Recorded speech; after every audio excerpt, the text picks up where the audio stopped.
Fala, time! Tudo bem com vocês? Bom, antes de mais nada, deixa eu me apresentar para quem não me conhece. Eu sou a Nália, sou professora, gosto muito de vôlei, entendo um pouquinho e trabalho com isso, e nesse vídeo eu quero falar com vocês sobre o famigerado, confuso, o temido rodízio, rotação e posições na quadra. Então vamos lá, pessoal. Todas as informações que eu vou trazer para vocês nesse vídeo vai ser baseado no livro de regras de 2025 a 2028. Estou gravando esse vídeo no começo de 2026, porém, desde o meio de 2025, mais ou menos, algumas aplicações práticas da regra têm ocorrido, mas ainda não foram mudadas no texto oficial da regra. Então, eu vou trazer aqui para vocês o que mudou que a gente já consegue ver e está sendo já aplicado nas competições desde o meio de 2025. A questão de que 2 toques no levantamento, né, na segunda bola, não é mais falta, desde que a bola fique do seu lado da quadra, né, que seja realmente um levantamento.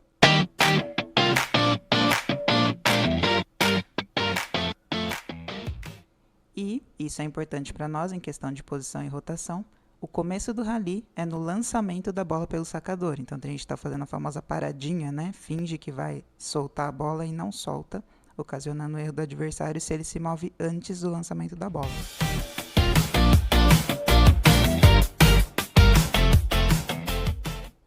Então, tudo que tiver no textinho em roxo é texto meu, tudo bem? Não é o que está publicado oficialmente na regra, porque eu ainda não encontrei publicação oficial dessas novas regras que estão sendo aplicadas. Vou começar substituindo a palavra rodízio pela palavra rotação, porque o que a gente encontra no livro de regras é rotação, tudo bem? Porém, se você for capitão da equipe e pedir para a arbitragem conferir o rodízio, tudo bem, eles vão entender o que você está precisando, tá?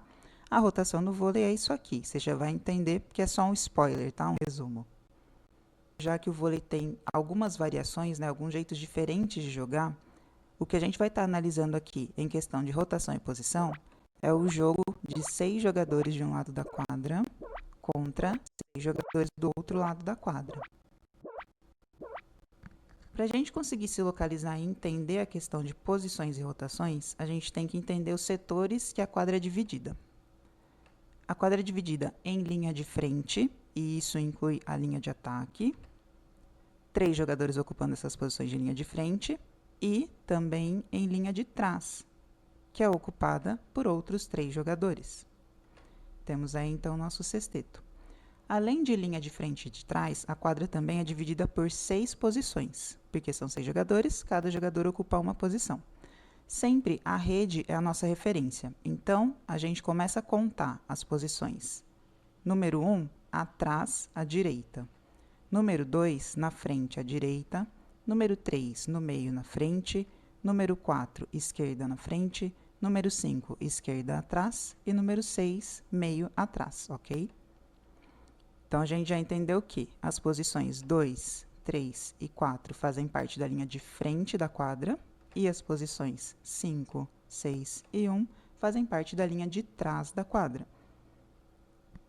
Como a gente determina a ordem de saque? No começo de cada set, o responsável pela equipe vai receber um papel parecido com esse aqui, que nada mais é do que a representação da própria quadra. Ali, as 3 posições de linha de frente em azul, as 3 posições da linha de trás em vermelho. A única diferença é que aqui está em números romanos, né? E o responsável pela equipe vai colocar, então, o número da camisa de cada jogador no quadradinho onde esse jogador vai iniciar no jogo. Então, o jogador de número 1 vai iniciar na posição 1, o jogador de número 5 vai iniciar na posição 2, o jogador de número 7 vai iniciar na posição 3, o jogador de número 2 vai iniciar na posição 4, o jogador de número 6 vai iniciar na posição 5, o jogador de número 8 vai iniciar na posição 6, ok? Aqui eu peguei a saída de jogo, de um jogo que foi transmitido, tá? Então, na própria transmissão eles já colocaram aqui a representação da quadra, né? Então, aqui, a jogadora número 10 saiu na posição 1, a jogadora 3 na posição 2, a 14 na 3, a 8 na 4, a 22 na 5 e a 2 na posição 6. Aqui não é colocada a líbero, mas a líbero pode entrar no lugar de qualquer uma das 3 jogadoras que estejam ocupando uma das posições de fundo. Posições na quadra numeradas a partir do lado direito, atrás, em sentido anti-horário, certo? Posições da linha de frente são 2, 3 e 4. Posições da linha de trás são 5, 6 e 1. E agora está todo mundo aí na quadra. Por que é importante você saber essa questão de quais são as posições da linha de frente, quais são as posições da linha de trás da quadra? Porque durante o rally, se você está ocupando uma das 3 posições da linha de trás, você não pode agir como se você estivesse ocupando uma das 3 posições da linha da frente. Por exemplo, aqui nesse vídeo, a levantadora vai fazer o levantamento, porém a atacante está ocupando uma das 3 posições da linha de trás. O que vai acontecer? Você lembra que eu falei que a linha de ataque faz parte da linha de frente? Qualquer jogadora que for atacar essa bola estando completamente acima do bordo superior da rede, tem que fazer essa ação de ataque sem invadir a linha de ataque, porque ela está ocupando uma das 3 posições do fundo. Aqui, muito comum de acontecer, né?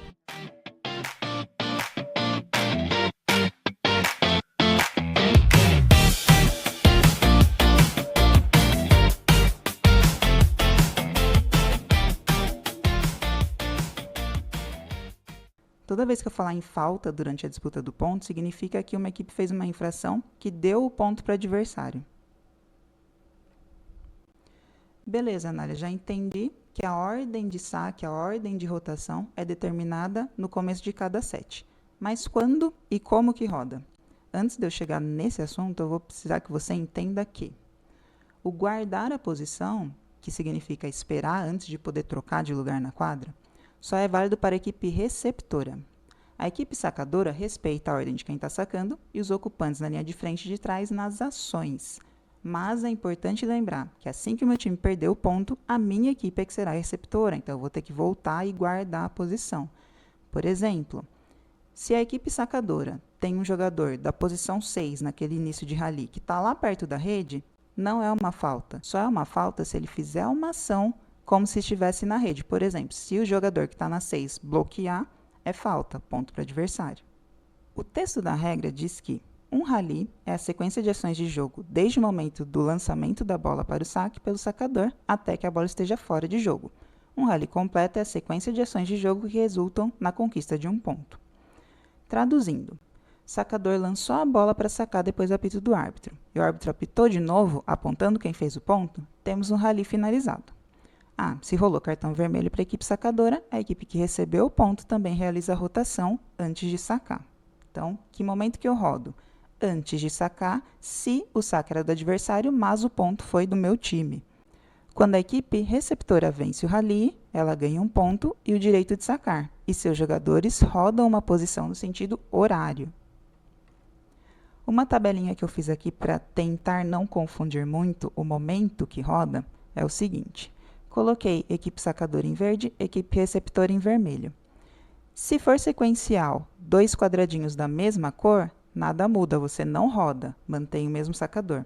Agora, se o quadradinho estava de uma cor e mudou para outra cor, então você tem que rodar primeiro. Aqui a equipe sacadora fez um ponto, permanece o mesmo sacador. Porém, se a equipe receptora é que fez o ponto, primeiro roda e depois saca.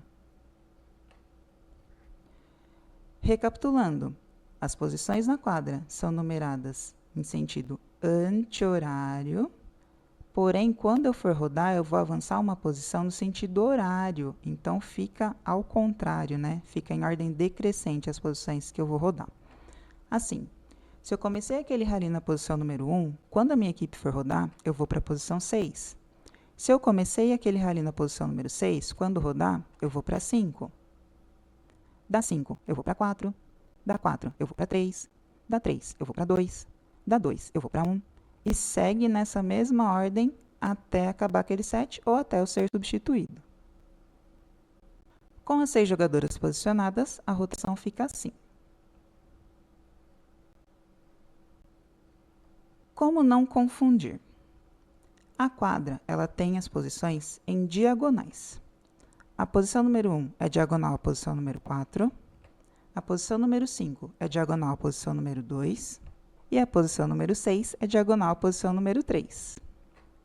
As posições da quadra não mudam de lugar, porém a gente muda, certo? Então, é só eu prestar atenção. Se eu comecei na posição número 1, aqui, direita atrás, eu sei que a posição número 1 é diagonal à posição número 4, e quem começou na posição número 4 foi a minha colega de número 2 aqui, quando rodar, eu vou permanecer em diagonal a ela. O que vai mudar? A diagonal que a gente está ocupando na quadra. Continuo em diagonal a ela. O que aconteceu? Agora, a menina de número 1 foi para a posição 6 e a menina de número 2 foi para a posição 3. Quando rodar novamente, elas vão continuar em diagonal uma à outra. Só que vão ocupar outras diagonais na quadra.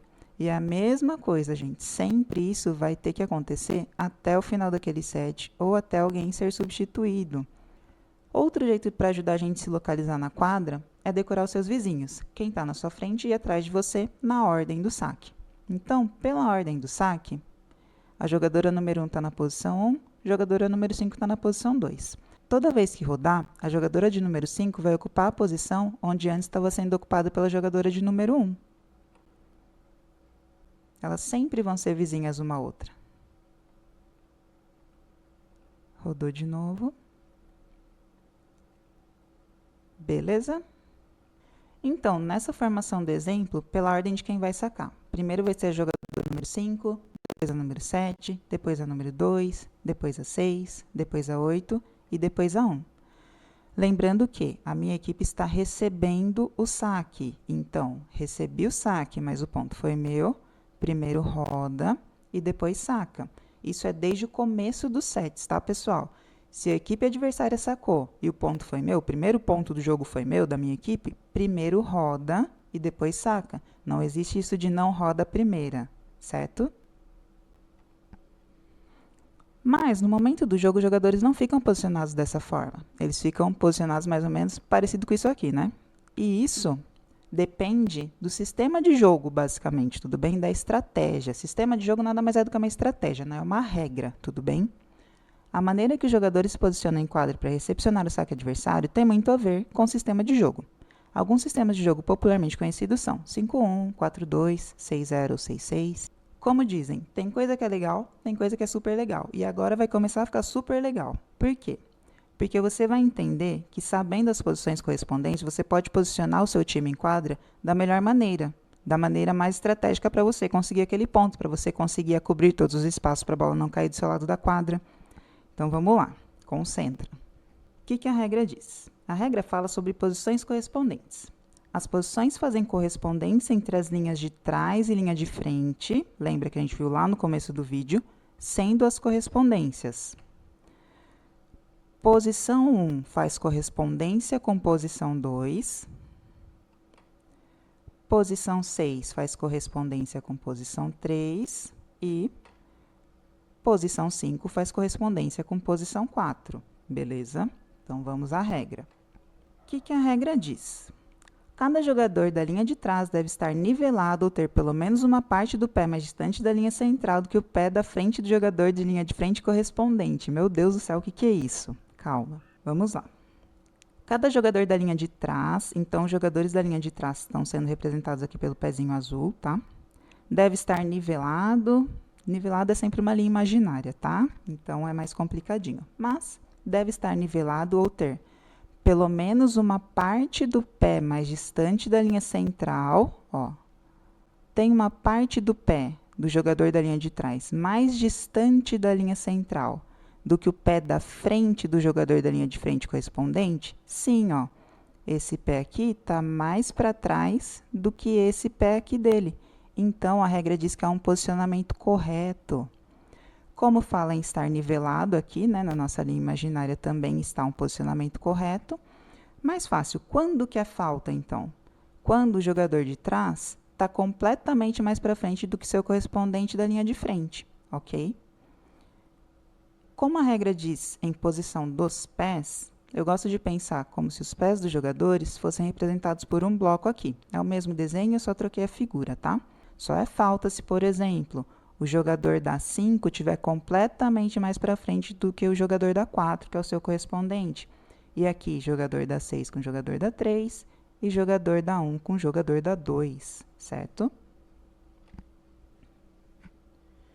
Vamos para a correspondência lateral. Lateral, lembra? Linha de frente, só faz correspondência lateral com linha de frente, então o jogador da 2 só faz correspondência lateral com o jogador da 3. O jogador da 4 só faz correspondência lateral com o jogador da 3. E o jogador da 3 só faz correspondência lateral com o jogador da 4 e com o jogador da 2. Vamos para os jogadores da linha de trás. O jogador da 1 só faz correspondência lateral com o jogador da 6. O jogador da 5 só faz correspondência lateral com o jogador da 6. E o jogador da 6 só faz correspondência lateral com o jogador da 1 e com o jogador da 5. Beleza? Então, se dentro daquilo que eu falei de sistema de jogo ou de estratégia da equipe, eu quiser colocar a minha jogadora da 6 mais para a esquerda ali e a minha jogadora da 4 mais para a direita ali, será que é uma falta de posição? Não, não é. Por quê? Porque o jogador da 4, ele só faz correspondência lateral com o jogador da 3. Ele está mais para a esquerda do que o jogador da 3? Tá.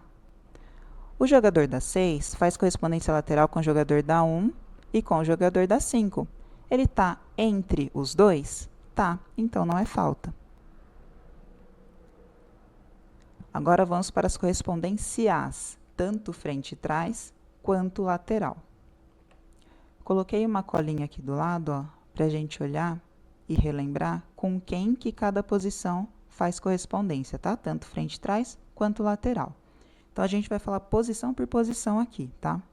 Lembra que quando eu falar mais para trás, mais para a direita ou mais para a esquerda, significa que para ser um erro tem que estar completamente mais para frente, mais para trás, mais para a direita ou para a esquerda. Se está no mesmo nível ou se tem uma partezinha do pé ali, não é falta, beleza? Então, vamos lá. Jogadora da número 1, correspondência frente e trás. Com jogadora da posição 2, tem que estar mais para trás, e está. Correspondência lateral com jogadora da 6, tem que estar mais para a direita, e está. Tá certo? Jogadora da 2, frente e trás, mais para frente do que a jogadora da 1. Lateral, mais para a direita que a jogadora da 3, tá certo? Jogadora da 3, frente e trás, mais para frente do que a jogadora da 6, tá certo? Entre jogadoras da 4 e da 2, tá certo? Jogadora da 4, mais para frente que a jogadora da 5, mais para a esquerda que a jogadora da 3, tá certo? Jogadora da 5, mais para trás que a jogadora da 4, mais para a esquerda que a jogadora da 6, tá certo? Jogadora da 6, mais para trás que a jogadora da 3, e entre as jogadoras da 1 e da 5, tá certo? Vamos ver na prática, então? Será que se você lembrar das correspondências e das diagonais das posições na quadra, você consegue identificar quem está em qual posição aqui? Vamos lá. Jogadora da 1 está fácil de identificar aqui, né? Porque é a jogadora que está mais para a direita e mais para trás. Essa menina aqui está na posição 1. Diagonal da 1, 4. Essa menina está lá no outro extremo, então está fácil de identificar as duas, né? Vamos para a próxima. Líbero, a gente sabe que só pode ocupar uma das 3 posições de trás. A gente já sabe que essa aqui está na 1, então a líbero não está na 1. A gente está vendo que tem gente mais para a esquerda do que a líbero, então ela só pode estar na posição 6, ok? Diagonal da posição 6, posição 3, certo? Tem que estar entre as duas que estão na frente aqui. Então, essa aqui está no mesmo nível, um pouquinho mais para cá, tá tudo certo, ok?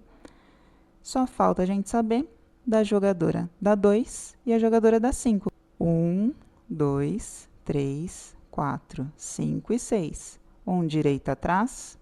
A 2 com a 5 aqui é que pode dar um pouquinho de confusão, tá? Mas quem está na posição 2 tem que estar mais para frente do que quem está na posição 1, e ela tá. E tem que estar mais à direita do que quem está na posição 3, e ela tá. Então, tá certinho, beleza? Jogadora da 3 aqui entre quem está na 4 e quem está na 2. Jogadora da 4 mais para a esquerda na frente de quem está na 5. Jogadora da 5 mais para trás do que quem está na 4 e mais para a esquerda do que quem está na 6. E jogadora da 6 no meio atrás. Fechou? É isso, pessoal. Espero que esse vídeo tenha ajudado você a entender melhor quando é falta, quando não é e como você pode se posicionar na quadra de acordo com a regra, sempre trazendo a melhor estratégia para o seu time, beleza? Qualquer coisa, fala comigo. 1, 2, 3, nós!